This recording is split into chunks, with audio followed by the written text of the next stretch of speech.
So we're going to be finishing off this week's Fandom Appreciation Week with an episode that I am titling The Joy of Fandom. Because I've been a little worked up and kind of talked about a lot of different things in relationship to fandom in general this week. And I just wanted to end with this idea of fandom as something that should be enjoyed. It should be fun. It shouldn't be stressful. And we're going to be talking about that on today's Project Shadow. Can you hear me? I have something to say.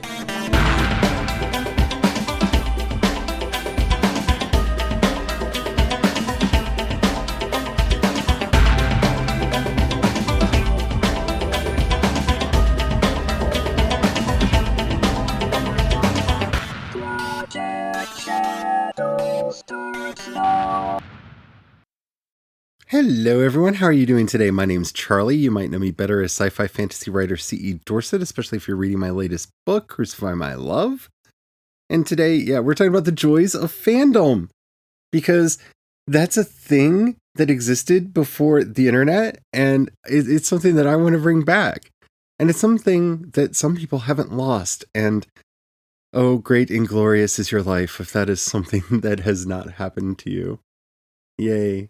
But before we get into it, if you haven't already, please take a moment to rate this podcast in whatever app you're listening to me on. It really does help out a lot. It tells the algorithms to share the podcast with more people. The more people that listen, the bigger the community. The bigger the community, the better the chance we have of actually interacting with each other. And after all, that's why I do this in the first place. All right, so the joys of fandom. Yesterday on the show, I kind of got my preacher hat out and proclaimed what fandom is. Fandom is story. Fandom is the community that arises from the stories that we tell ourselves. And the greatest part of that is the friendships that develop within a real, vibrant, and living fan community. In fact, some of my closest friends are people that I have met because, well, I love ElfQuest, and I saw a friend of mine's kids dressed up as the two main characters from ElfQuest and said something to her about it years ago. And we've been friends ever since, and like really close friends. Or people that I've met through the various Star Trek organizations that I've been a part of over the years. If you haven't noticed, fandom is a big part of my life. It is my culture. It is the community from which I bring most of who I am. I'm fanish, I'm goth, and I'm queer. And when you put all of that into a blender, you get me! For better or for worse. But fandom should be fun. Whatever your fandom is, it should be something that you enjoy. It should be something that brings passion and meaning and connection into your life. And this is something that I've been upset about ever since the internet happened. And yeah, this may just be the old fuddy-duddy in me. And I'm not saying that these things don't exist online. I am a part of various online fan communities, and yes, it does exist online, and it can be fun, and what have you. But the connections are tenuous at best, and the anonymity that is afforded by online communities allows for fandoms to quickly go toxic in a vacuum. And so what I wanted to focus on today is how we can bring joy back to our particular fandoms, whatever they may be. Now, in particular, I will probably be talking mostly about the Star Trek, Star Wars, and the like fandoms that I am a part of, just because I am a part of them. But I think we can also talk about some of the other things. And the general ideas here will be kind of applicable no matter what fandom you're a part of. Because that's the thing, it only takes one voice to be the rational, sane, fun one in the room to fix everything that's going on. And that may sound like an oversimplification, or that I'm putting way too much stress on one person to be that voice that speaks out. But that's really usually what it takes. See, the problem with Star Wars fandom is that everything has become oddly political in our modern world. And by that, I don't mean that politics gets involved, because politics always gets involved. Politics is personal. It's who we are. But this insane idea that we talked about last time, that the stories that we tell ourselves have some kind of basis in reality, that there is some kind of magical yardstick we can pull out of the ether that we can measure ideas against to see which is right and which is wrong. Because for the most part, that's not true. I mean, there are some that are obviously easily debunkable. No one is better than anybody else, so any concept of fill-in-the-blank superiority is insane. It's insanity, and it has absolutely no root in the real world. There's nothing that you can verify about that. There's nothing that you can measure about that. We've had the skull tests. Everybody's done the skull tests. We are all human. Humans have skulls. That's just the way that it is. Skulls are different. You can't prove anything. Just let it go. So, I mean, yeah, there are some things that we can debunk as far as philosophies in the world. But most of the ideas that we have, we can't. And so what we have to learn to do, especially when dealing with a fandom, is find the things that we enjoy in it.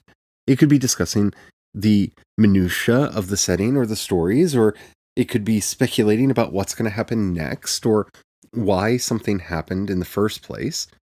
Trying to build out those mysteries and fill in those gaps is one of the great joys that can come from being a part of a fandom, especially in a fandom that has an ongoing story that's going somewhere. This, I think, is one of the biggest problems in Star Trek fandom right now, in that we can see that they're in a reactive mode and just kind of trying to desperately get fans to be okay with them, and the people that they're trying to get to be okay with them are never going to be okay with them because reasons, and they just need to stop. Just tell good stories. Don't apologize for the stories that you've told unless they're actually insensitive or harmful to somebody. And just move forward. Just keep swimming. It's amazing to me how much that simple little line from Pixar's Finding Nemo really fits most of the situations in our lives. That whatever's going on, just keep swimming. It'll be okay. You don't like this particular movie in a franchise? Just wait. There'll be another one. There'll always be another one. Because corporations want money. And instead of just bowing to their corporate whims and giving them all the money, and I'm not saying don't give them all the money, because that would be hypocritical, because, well, if you could see my Star Trek, Star Wars, and Harry Potter collections, yeah, I've given them all the money. That's not why I'm broke, but yeah, I've given, over the years, I've given them quite a bit of the money. But real fandom, and I just set some people off right there. How can you say real fandom? No, real fandom is about having fun. It's about resharing the stories. It's about retelling the stories. It's about digging into the stories. It's about the philosophies and the ideas and learning to have fun with that. Now, that could be through some of my favorite things, which is what I wanted to talk about in this podcast. Things like filk and fan film and fan art and things of that nature. But it's about participating. It's about being part of it. It's about having fun. It's about building more. And you can always tell when the custodian of a franchise doesn't understand what fandom is, because they try to shut down fan communities for copyright infringement. It's not copyright infringement. Axanar is not copyright infringement. It's getting more people excited about your IP so that they give you all the money for the other things that you've done. Because that's how culture works. So, instead of talking about our collections and the numerous things that we could have, let's talk about the things that we can do. Because some of these, writing fan fiction, doing fan art, making a fan film, those are easy to understand. Those are easy to wrap our heads around. But there are other, more esoteric aspects of fandom that once you start digging in and getting deeper, it makes the entire experience even more fulfilling than you could have ever imagined. And that's where I want all of you to at least play with, at least explore, dabble in filk, which, don't worry if you don't know what that is. I'm going to talk about that more in a minute. Dabble in the fan associations that exist. If you're a Star Trek fan like I am, find a crew, join up, see what you can do, see how being around other people that are passionate about your passions can make your life better. Because those are the things I think the internet has robbed from us. We don't meet each other in real life. We don't commiserate in real life. We don't sit around the fires and sing the way we used to. And yeah, that's definitely the old person in me coming out and saying that. But I remember sitting out in the woods around the campfire singing the songs of our people and enjoying it and making friendships that have lasted for decades.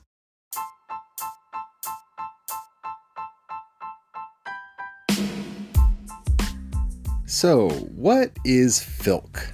It's a word I've used a couple times, and you may or may not be familiar with it. Filk is a word that came about because of a typo, and if there's anything that we fans love, it's typos and mistakes, and we canonize them.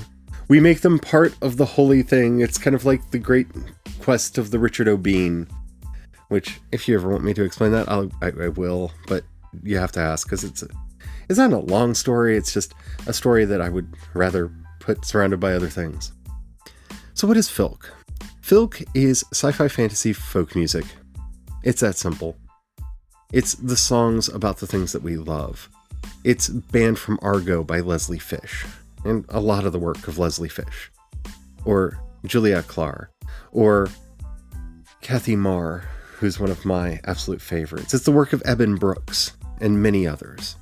There are so many names. I'm not going to go into all of them, but definitely check out some of those, because you'll find out kind of the swath of what's going on. There's a lot. It's Mal's song. If you don't know Mal's song and you're a Firefly fan, hunt it down. Find it. It's, I think it was originally done by Escape Key. At least the version that I have currently going through my head as I'm talking about it is by Escape Key, where they took the music from the theme song to Firefly and added lyrics. And I know the song has some lyrics, but they basically take the lyrics that are in the theme song and that becomes the chorus of the song. And oh, it's so good. It's so good. And if I had a voice that wouldn't make your ears bleed, I would sing some of it right now, but I will spare you because my singing voice is horrible. So I'm not going to do that. But filk is one of those wonderful things that if it is something that resonates with you, will enrich your life. Most conventions have a filk track. They have various filkers who will meet, maybe for a chaos filk, which is when basically anybody can participate and sing their songs and bring new songs in, or maybe even a filk concert. They do these at Dragon Con. They do these at a lot of the conventions. Shore Leave has a filk track that I don't get to go to as much as I want because I'm involved in so many things when I'm there. But when I can go, I really do enjoy it. Filk is magic. Because, like I said, it is the sound of our people. It is the music of our people. These are our songs. Because they're made by fans, for fans, about the things that fans love and the things that fans care about. Eben Brooks' Hey There Cthulhu is one of the funniest songs I've ever heard. And it really does not necessarily require you to know the Cthulhu mythos, but it plays off a lot of knowledge of that. His song, Regeneration, is one of the songs nearest and dearest to my heart because I loved City of Heroes. It was a superhero MMO that went away for reasons beyond my understanding and keeps threatening to come back and doesn't. But yeah, I played that song a lot because it makes me remember all the fun times I have with my friends playing that game. And that's what filk can do. Because whether it's a parody song, and a lot of filk is parody, it reminds us of the things that we love. It gives us new language sometimes. It gives us purpose. But best of all, it unites us in fun because there's nothing more human than having our music. If you've never been at a convention where they do the Macarena to the Imperial March, whatever you think about the Macarena, seeing it done to the Imperial March or participating in it being done to the Imperial March is one of those moments in life that, as a Star Wars fan, the cognitive dissonance is so strong because the Macarena is such a goofy, silly, stupid dance. And there's nothing more menacing in Star Wars than the Imperial March. And having them happen simultaneously, the rhythm works perfectly. And it's hilarious. It's fun. It's enjoyable. And it is the dance of our people. The masquerades that take place at conventions in and of themselves, not just the Comic Cons. Because trust me, yes, it's wonderful to go to a convention where they're announcing new things and ... But as I said in the last episode, fandom's about community. And there is no more broader place to find our community than at a convention, whether it's one of the anime cons, a local fan convention, whether or not it has celebrities. Because, yeah, it's fun meeting them. It's fun hanging out with them. I've hung out with a lot of people that I never thought I would get to hang out with. Not just like met in lines, but, getting to sit at a bar and have drinks with Jason Momoa is one of the fondest memories of my life. Not because, oh my goodness, it's Ronan, because, this is before Aquaman and all that. He was Ronan from Stargate Atlantis when I encountered him. Actually, I think it was even before Game of Thrones when he was there. Not sure about that one. But he was Ronan in my head. But because he's a really cool guy, and it was a lot of fun. And he's as fanish about a lot of things as we are. And getting to meet some of the others, like Garrett Wang, who was so much fun, and Robert O'Reilly, who was so much fun. These are memories that I will always have that connect me even stronger to the things that I love. Ethan Peck coming out to visit me at Shore Leave this year is one of those memories that I'm going to just hold and cherish because, one, he didn't have to do that. And he was so kind and so gracious and so much fun to talk to. And he just hung out with us for a while. But also because my friends did that for me, knowing how bad I was feeling at the time and that I really wanted to go see his panel but couldn't. And that's the magic of a convention. That's the magic of fandom. Is the little things that we can do with each other and for each other. And the fun that we can have just hanging out and being goofy and playing. The greatest thing about a convention is it's the closest that you will get as an adult to being a kid again. Because everyone's there to play and to have fun. And you get to go and play and have fun and have play dates with your friends. So if you've never been to a convention, try it. Try it a couple times. Try different ones.